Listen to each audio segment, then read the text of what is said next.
Today we're going to be looking at the story of Rahab, and we find the story of Rahab in the book of Joshua. Before we crack on with the actual story, just to set the scene a little bit. The story of Rahab happens shortly after Moses' death.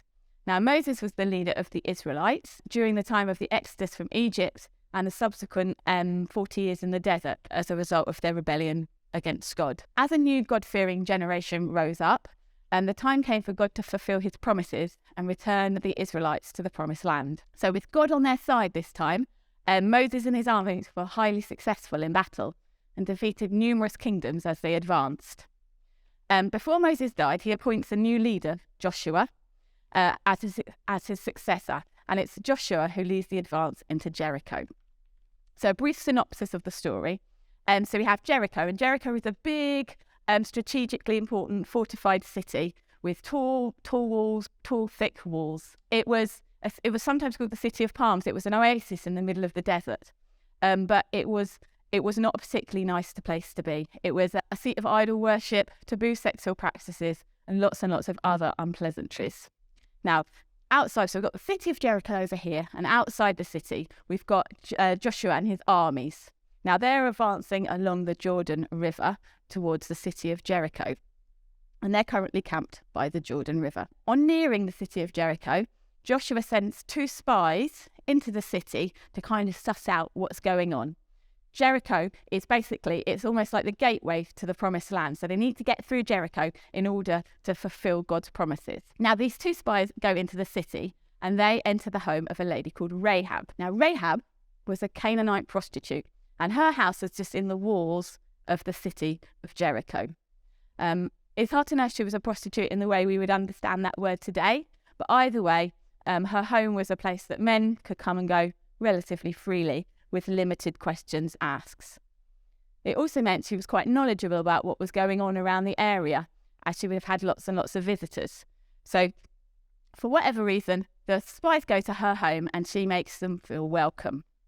Now, the story goes that the king of Jericho hears that the spies are staying at Rahab's house, and he sends the guards to come and demand that she hands them over. Now, Rahab lies and tells the king's messengers that the spies have already left, and that if the king's men move quickly, they will probably catch them up. The king's men set off, leaving the 2 spies with Rahab, who has carefully hidden them on her roof. Now, when I read this story, in preparation for this talk, I was initially struck what a quick and decisive woman Rahab was. And it sounds like it all happens fairly quickly, and she essentially lies to protect these 2 men that she's never met before. I was kind of thinking, why would she do that? It seems like an enormous risk to take when she doesn't really know them or where they've come from or what's going on. However, in the next Bible passage, it tells you a little bit of an insight as to what might have been going on in her mind. She says to them, just before they go to sleep, she says, "I know that the Lord has given you this land, and that a great fear of you has fallen on us, so that all who live in this country are melting in fear because of you. We have heard how the Lord dried up the water of the Red Sea for you when you came out of Egypt, and what you did to Sihon and Og, the 2 kings of the Amorites east of the Jordan, whom you completely destroyed. When we heard of it, our hearts melted in fear, and everyone's courage failed because of you. For the Lord your God is God in heaven above and on the earth below." With this information, we start to see that Rahab's response begins to make a bit more sense. The people of Jericho are terrified. They're not just terrified of any old attacking army. They're terrified because the stories that they hear seem to suggest that the Israelite armies have God on their side. And they start to recognise that their fortified city with its big, thick walls will be no match for something so powerful. Rahab, presumably, was also terrified. But when the spies arrive at her home, she's presented with an opportunity that can help her escape the inevitable. Who knows why she was the chosen one, but her actions up to this point suggest that she was determined, courageous, confident, and most importantly, absolutely believed in a God that was powerful and mighty. Now, she subsequently makes a deal with them that if she keeps their visit quiet, they will spare her and her family when the city falls. She helps them down from the city walls using a rope and gives them instructions about where they should go next. and agrees that she will hang a scarlet cord from her window as a sign of their arrangement. Now the spies escape safely and report back to Joshua that the Lord has given us the whole land, for all the people in the land are terrified of us. The next bit of the story is pretty well known. It's the kind of awesome, miraculously godly bit. So the Joshua and his armies subsequently crossed the River Jordan in dramatic, godly, miraculous river-stopping crossing. And they take Jericho, following some very specific instructions from God. Joshua ordered the men of war to march in silence around the city once each day for 6 days. The priests walked with them, blowing ram's horns and carrying the Ark of the Covenant to show that God was with them. On the 7th day, they had to march around the city's walls 7 times, and when the signal was given, the priests blew their trumpets and everyone gave a mighty shout. And when that happened, the walls of the city crumbled. The soldiers went in and destroyed everything, saving only Rahab and her family, as was arranged with the spies. So Rahab and her family were then taken to live amongst the Israelites. Now, times have changed quite a lot since then, but one imagines it might have been quite a difficult time for Rahab. I've moved around a fair number of times, and being new is always a little bit difficult. And with the differences in culture and belief systems, you can imagine that it could have been easy for her at that point to hide away and to bring herself away from the rest of the community. But it seems that that's not what God had planned for Rahab. As we read further on through the Bible, we find out that actually, in the end, she marries a man called Salmon, and they have a son, Boaz. And if you skip through a couple of generations, along comes King David. It's all a little bit complicated, but essentially puts Rahab into the lineage of Christ, a lady who perhaps we wouldn't have imagined would find herself in that position.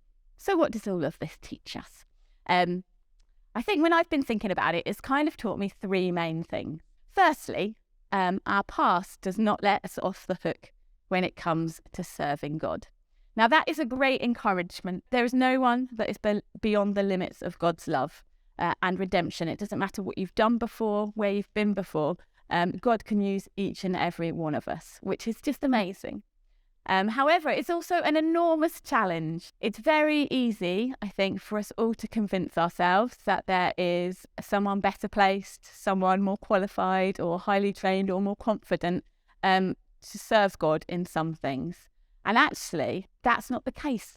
Yeah, God has a place for all of us to serve him. And we need to be looking for what opportunities there are. So I think we really need to encourage one another. We need to look out for people's skills and talents and make sure that we say thank you. If I do something and somebody says, "Oh, you've done that very well, Hazel, well done," I'm much more likely to try it again. In our community as well, not just within church, but in the community, there's so many people doing so many wonderful things in Sheringham. And I think it's really good for us to encourage each other so that we can all find our path and we can all do our best to serve God in whatever he's given us to do. We also need to make sure that we don't prejudge people who then we meet. We see from Rahab that people can change and people can do all sorts of miraculous things when God is working within them.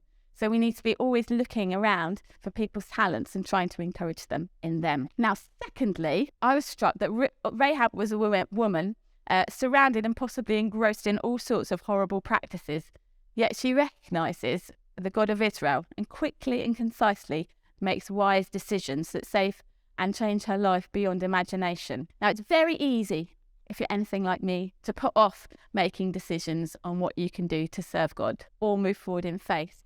There are definitely moments to pray things through and be very wise with that, but there are also moments when we just need to take opportunities as they arise.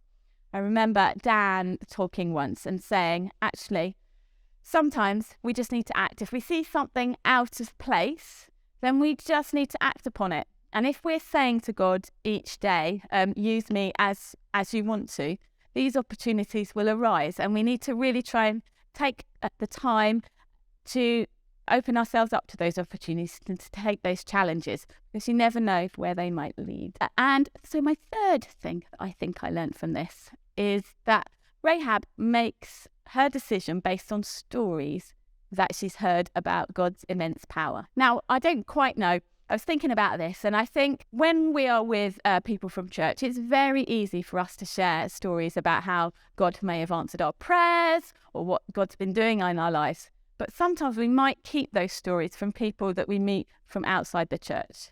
And actually, we want to make sure that people who are not currently coming along to church or don't currently know Christ are hearing those stories, because they are stories that can change people's lives. So I guess I was just struck that actually we need to make sure that people outside our community are hearing stories about the cool stuff that God is doing.